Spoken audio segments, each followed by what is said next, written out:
Hello guys and gals, me Mudahar, and today I want to just make an announcement. Obviously, I just want to say bullying is bad. You guys shouldn't be making fun of people on the internet. That's a no-no, okay? So ladies and gentlemen, today I'm going to show you somebody that everyone's been roasting on the internet, and I want to say a little rightfully so, but as somebody that has talked about, scams and keeping your internet privacy and keeping yourself safe, I feel like you can't be making fun of somebody, okay? Some people genuinely are ignorant, okay? I had to go and get my passport renewed, all right? And I went to the Service Ontario, and there was an old guy sitting next to me while I was waiting to submit the paperwork. And this old guy, he's like 90 years old, okay? Like, dude's driven a cab his entire life. I was like, hey, why are you here? And he's like, I got scammed. And I'm like, how much there, buddy? $18,000, apparently. Insanity. Now, I personally didn't even think this was possible. I thought banks had like a little bit of a stop. If you start transferring a lot of money that you normally don't, they'd be like, hold on, pal, let's put that transaction on hold. Is this legit? Apparently his money got sent to Mexico and it was lost ever since then. Now, of course, the money will be back after a long several months of government bureaucracy, but the point is, people get scammed. That guy was old, all right? He probably doesn't even know how a computer works. Probably doesn't even know what's going on. Some Nigerian prince hits him up and he's like, shit, this might be a get-rich operation for me. And you know what? You can't blame somebody for it. Ignorance, when it exists, is not necessarily a sign of somebody's stupidity. Look, this person here posted about a Discord user, right? A Discord, please read this for your own safety. Now, again, I want to say ignorance is definitely a thing, but hey, listen, when I went to the free candy van once, the entire neighborhood felt bad. To the 10th time, people start roasting me for it, okay? So it's time to learn, all right? Computer safety is something you can pick up. Let's see how this scam operated. There's a scam going around on Discord that's dangerous and genuinely convincing to some. I unfortunately fell victim to it, and once I realized what was going on, it was too late. So to roll down this thread, apparently this method of scamming users is not new. It has been done across different platforms, including Steam and Facebook, but I had no idea, which left me unprepared and easy to manipulate, okay? Hopefully, by giving a play-by-play of what transpired, it will better prepare others of what to expect so they can avoid this scary situation. All right, so what was the situation? The scam opened with one of my old mutuals whose accounts was compromised, unbeknownst to me, messaging me stating that they needed my help, and they falsely reported me. Said both my account and IP will be permanently banned from Discord if I don't file an appeal ASAP. So again, what happened was somebody was hacked, Mud, and he's like, hey, yo, can you help me? And of course, our protagonist here with the shadow profile picture, ooh.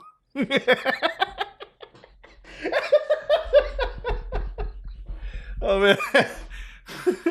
This whole thing is starting to make more sense, huh? Hey, I'm sorry, I just woke up. So anyways, Mud here responds, hey, how do I say it? Please don't be mad. I connected to a public Wi-Fi 2 days ago, and somebody else had access to my account because he couldn't change my password because 2FA was enabled. Then he made fun of my Discord account and reported a few of my friends, including you. So basically, the idea is, obviously, his friend who was, I guess, hacked sent him a little message that said, hey, listen, I reported you, but your account's going to get banned. Please file an appeal. Now, of course, that could be a thing, all right? And what did the actual appeal look like? They seemed apologetic and frantic, which made it seem real to me, and then provided a fake screenshot of a Discord email stating the offense, ticket number, and steps on how to file an appeal. So I'm looking at this request here, and you might be like, whoa, that looks genuinely real, Muda. I mean, come on now. That's actually like a real Discord thing. Nothing stops somebody from copy-pasting a real request and just changing the information they need whenever they want. This is what we call phishing, okay? Now, of course, there's plenty of security services that offer free phishing websites. For instance, people who make, fake versions of this Google prompt or this Facebook prompt or this eBay prompt or LinkedIn and put them on web servers with like sort of I don't forget it's the type squatting emails where like when you type in google.com, if you type in like goggle.com or goggles or some weird misspelling that somebody's likely to make, then it directs you to a similar looking Google login page. But if it's not google.com, never enter your information in a login field. That's simply because somebody has made a similar web page, all to capture user IDs and passwords and then later use them against individuals.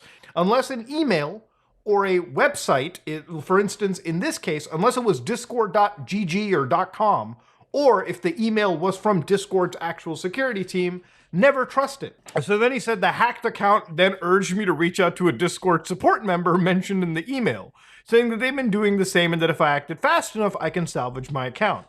Again, Discord will never ask you to do this, as most services don't. You ever see a tooltip on a lot of these services? Amazon will never ask you for your password. eBay will never ask you for your password. No shit, dumbass. They've got back-end fucking tools to help you out, okay? They don't need your password to log in. That's what a scammer does. But again, maybe most people don't know that, so again, it's good to learn. The Discord support member I was directed to went by the alias Maxime, and while there are others, they all pose as official members of the Discord support and safety team. So they obviously put senior engineering manager in their bio, and of course they also put this badge, Discord support and safety team. I don't know how difficult it is to get that because I'm not privy to Discord phishing attacks myself personally. But yeah, it doesn't seem out of the way that somebody could make an account that, again, these images, these profile pictures, if you ever look at crypto scam websites, like crypto projects, and you look at their teams list, you see the same headshots everywhere. It's usually somebody unwillingly downloaded from LinkedIn or possibly even AI generated and just tossed in to add an aura of professionalism to it. Also, the other thing that should be a red giveaway is why in the fuck is the senior engineering manager involved working on the ground level with actual Discord users? That's insanity. But of course, he says the account is fraudulent. I should be known that Discord support does not directly DM users via their own platforms. They can be reached via their site, email, or here on Twitters. I did not know better and was desperate. So again, they thought their account was going to be gone, okay? They didn't know any better.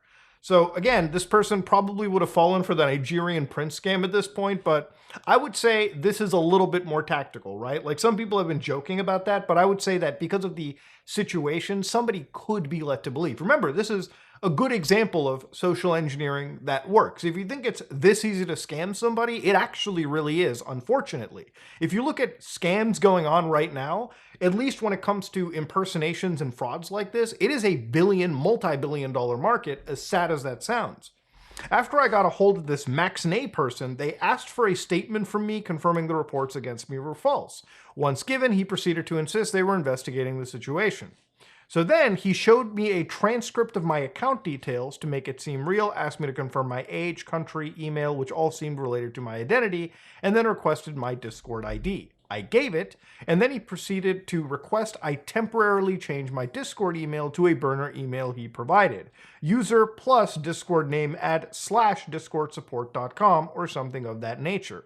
And so what had happened over here was they changed, I believe, their email or recovery email to some random email that they created just so that they can get their account recovery and then hijack the accounts from there, as far as my understanding goes.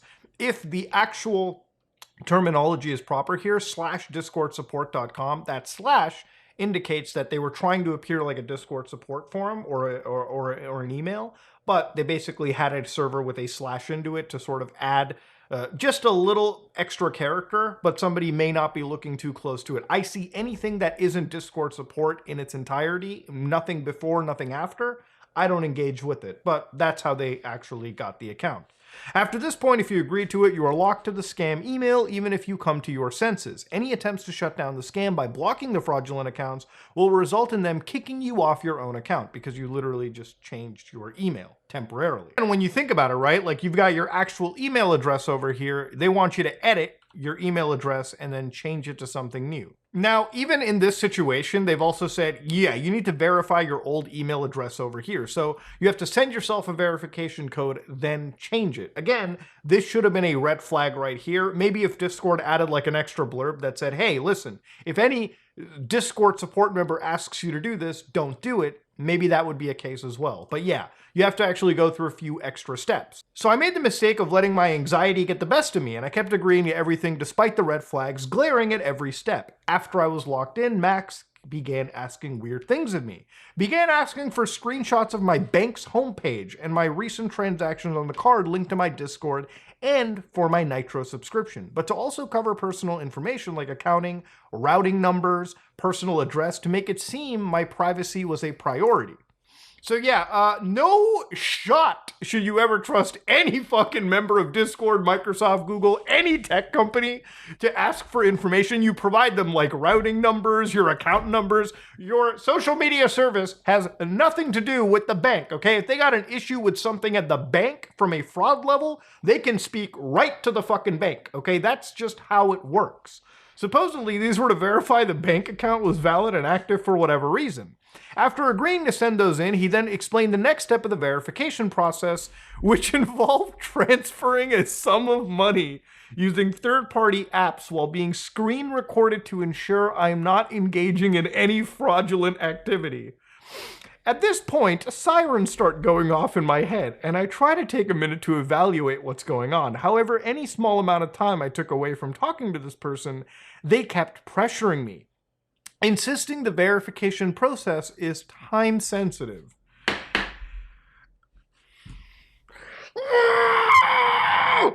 Sorry, when I see stuff like this, it's just, it burns me. Now, this is where I believe most of the roasting is coming from for this individual. And you already had me at the bank account stuff, okay? But when you got to the point where like somebody is telling you, transfer a little money for a verification process, no company will ask you for this. There's just no shot that this is going to happen. Then when you're being screen recorded to make sure that your entries and all your fields are being captured as well too, that is insane. This person is like, there's no shot. This is an incredibly gullible individual. And the problem is people like this exist. This is entirely why you pay for security teams, to make sure people like this are ultimately like rescued. Even if like at the end of the day, do I personally think like somebody should take a little smackdown every once in a while after being this stupid? Probably. But at the end of the day, scams exist, and being pressured, and you really have to put yourself into a situation like this, right? I personally wouldn't be scammed, but somebody that doesn't know what's going on like this is the most susceptible. And unfortunately, they ended up catching him. So down the process over here, if I took too long, they would terminate the process. I even asked for an extension because I had to go to work soon. But they kept insisting they were trying to help and that the remainder of the process should be quick. I even got these weird emails.